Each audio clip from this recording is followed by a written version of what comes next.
how much have tolerances changed from OEMs over the years? Because, and again, I'll use my example where this question comes from because I've been out of that arena a long time and you've been in it and you've seen it. So in my own head, I'm very curious on this. Maybe the listener, what the hell are you talking about? But when we used to pull the clubs apart, some manufacturers, and I'm not going to disparage anybody because they made drastic changes since. I do know that. Thanks to my golf spy, I think they've exposed a lot of companies and those companies have stepped up. But when we used to pull some clubs apart, irons in particular, the head ranges will not follow suit how they should. And we'd have usually the wedges or the 4 irons would be drastically off. And then you maybe have a mid iron that was way off in there somewhere. So my question is, how much has that improved over the years?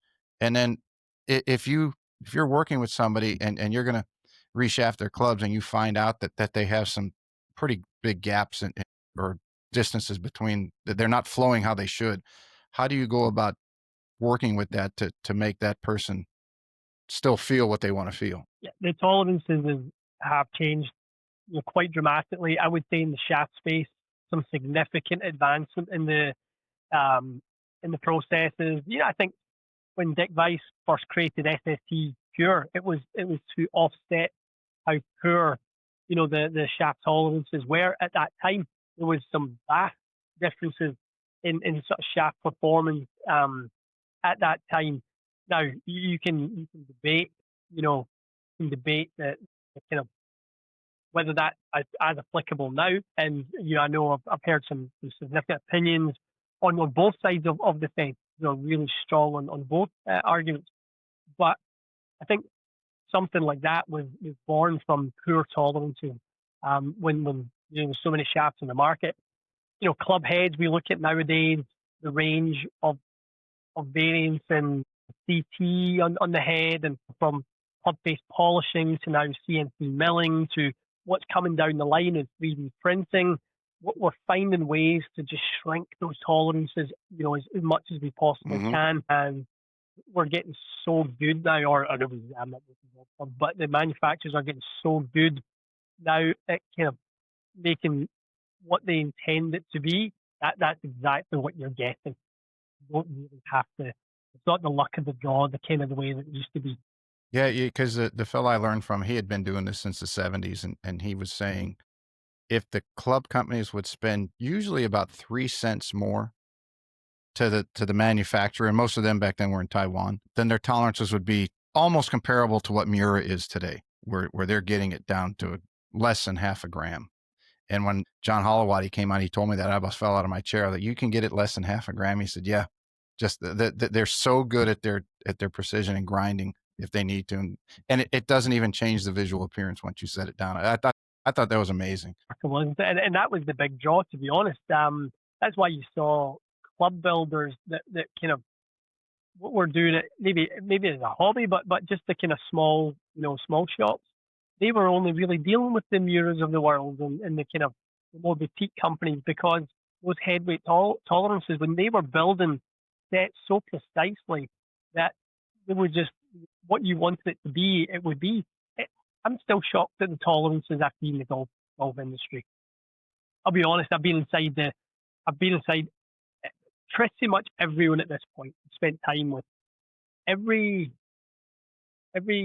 custom club manufacturer, Cool Clubs, True Spec, Club Champion, XG, Modern Doll, only a bunch more. I've been inside all of them. I've been inside pretty much every OEM and seen the way that they do it. The tolerances which they work within still shock me. They're still as wide as what they are. I'm amazed that they don't chase down zero tolerance more. Mm-hmm. Yeah, I don't know why.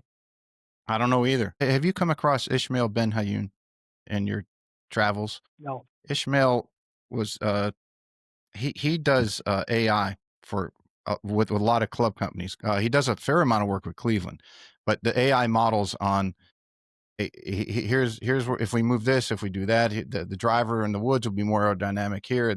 So I had him on. It was very, very interesting to hear how they could cut the time frame down, because remember back around 2000 or so, in that era, it would from concept to final prototype, it would usually be about 18 months, because they just had to see, and then we're going to give it to the tour pros and see how they like it, and then we're going to tweak it here, and then how do we have to tweak what we come out with for them to what we come out with the general public?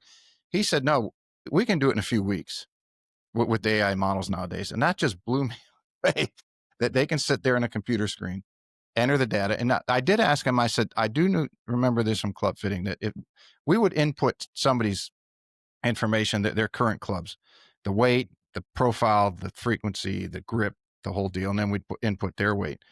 And if they're, as we talked about earlier, if their clubs were grossly off, the profile, the swing weight, the CPM, everything, then I knew that the data that the computer system was going to give us, the recommendation, was going to be skewed because the data that went in was so skewed. It would be close, but it wouldn't be on. And I asked him, I said, how do you make up for that? Even in AI, he said, it's learning so quickly that the tolerances are becoming so tight that will almost be not even like 0.00001% of whatever they come up with. But it's technology, as we're discussing on tolerances of anything. I have friends in the car business. They say the way cars are built today compared to 25 years ago is completely different with the parts.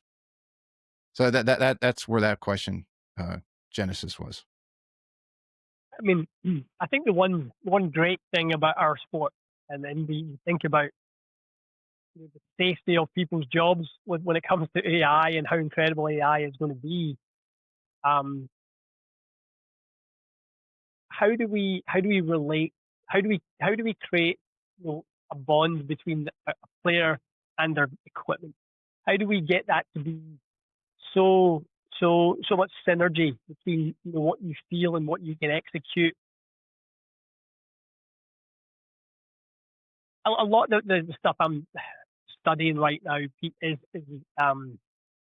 sort of around sort of the neural capabilities of us analyzing people's brainwaves, Mm-hmm. and my ability to understand when you feel stressed and when you're in a certain environment that you're uncomfortable. You may not verbalize it, but I will be able to measure it. And me putting you in certain scenarios and stress testing you in a certain way will be a large degree of the success I can achieve in the fitting. Will be the outcome of, I can change how you feel. Right? I can present you with a stressful situation, and I can change the outcome. You might not again be able to verbalize the brain waves of stress and how many hertz that is sort of emitting, but now we can measure that. If we can change your stress level over a certain outcome or a certain scenario, and we give you a better outcome and we change the brain frequency, then that's something that could be completely revolutionary in our space.